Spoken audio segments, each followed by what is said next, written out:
He reached number 2 in the world.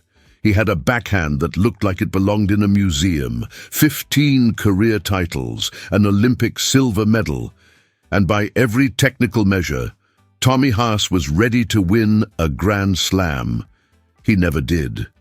Instead, he spent 15 months off the court, 9 surgeries, a ranking that fell outside the top 500. And by the time most players were retiring, he was still fighting, not for trophies, but for one more chance to prove the technique was worth the cost. Tommy Haas was born in Hamburg in 1978, a city still recovering from the weight of its own history. But by the time he was 11, tennis had already mapped out his future. Germany needed a successor to Boris Becker and Michael Stich. Haas had the fluidity, the footwork, the kind of natural bounce on court that made coaches stop and watch. So at 13, he was sent to Florida, to Nick Bollettieri's academy. And while other kids were being shaped into champions, Haas was being turned into something else entirely, an investment.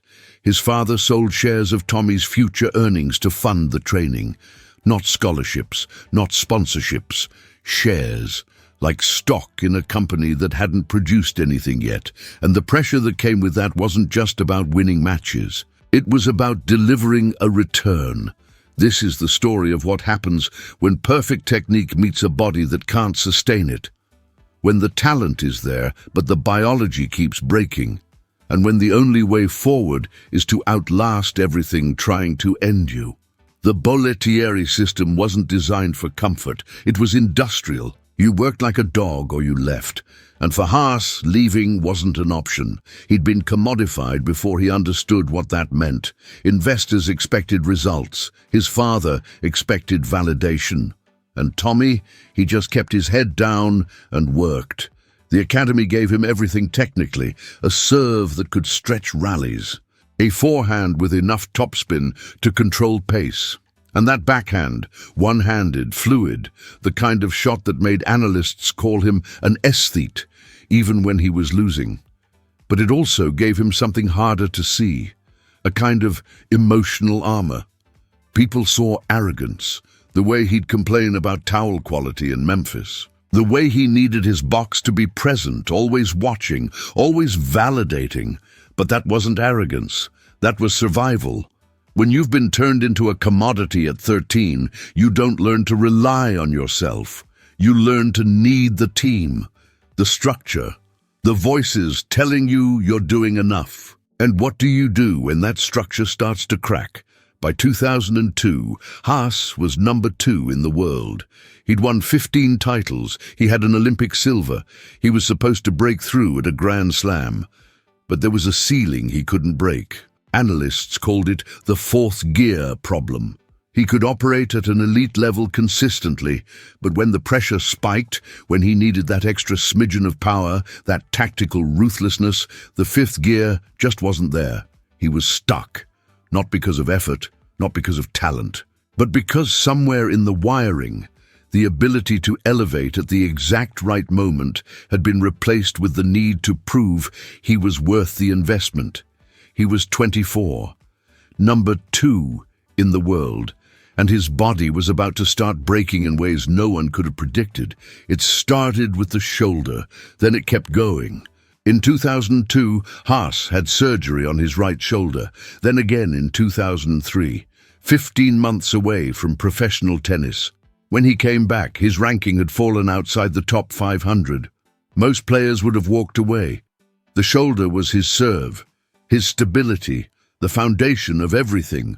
But Haas didn't see the surgery as an ending. He saw it as a tactical problem, a blockage to work around. He restructured his entire game, adjusted his serve motion, rebuilt his strength from zero, and by 2004 he was back in the top 20.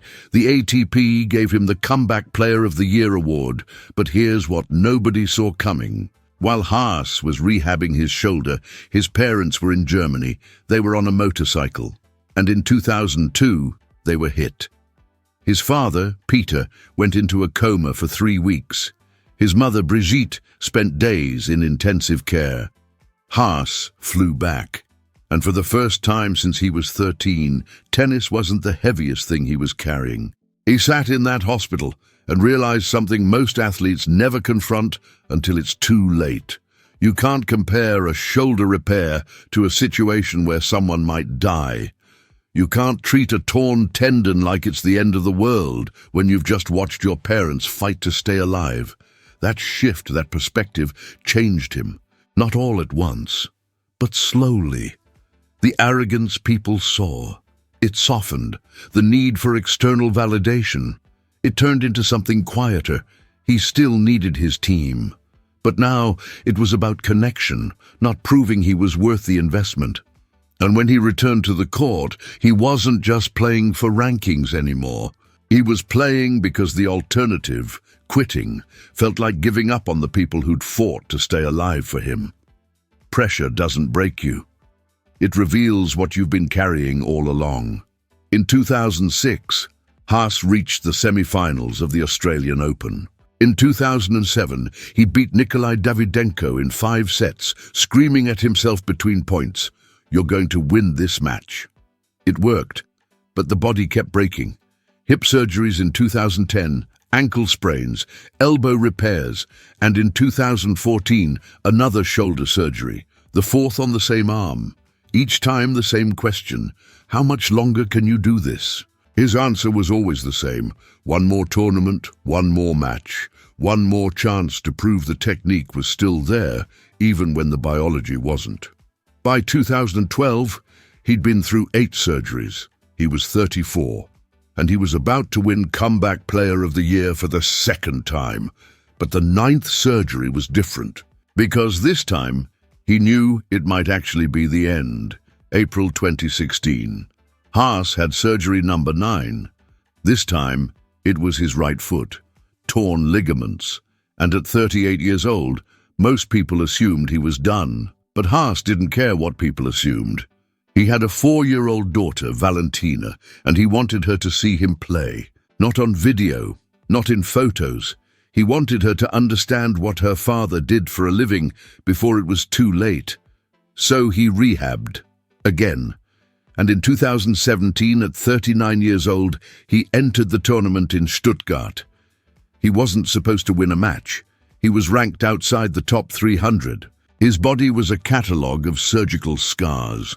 His movement was limited, but his backhand still perfect. In the 2nd round, he faced Roger Federer. Federer was coming off a 54-5 record that year. He'd just won the Australian Open. He'd go on to win Wimbledon a few weeks later. This was Federer at his absolute peak, again. And Haas beat him. Not with power, not with speed, with technique. The same backhand he'd been hitting since he was 13. The same court sense that made him number 2 in the world 15 years earlier. It was all still there. After the match, Federer hugged him. They'd been close friends for years. And Haas knew, everyone knew, this was the end.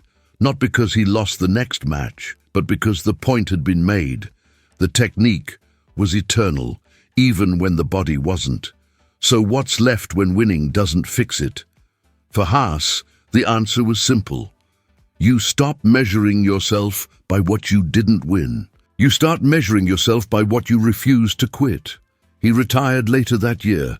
No Grand Slam titles, no #1 ranking, but 2 Comeback Player of the Year awards. A career that spanned 21 years. And a final victory over one of the greatest players in history, delivered by a man whose body had broken 9 times and still refused to surrender.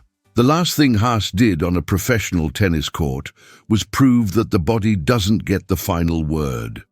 And what he did after tennis might be even more impressive. Today, Tommy Haas runs the BNP Paribas Open in Indian Wells, one of the most prestigious tournaments outside the Grand Slams.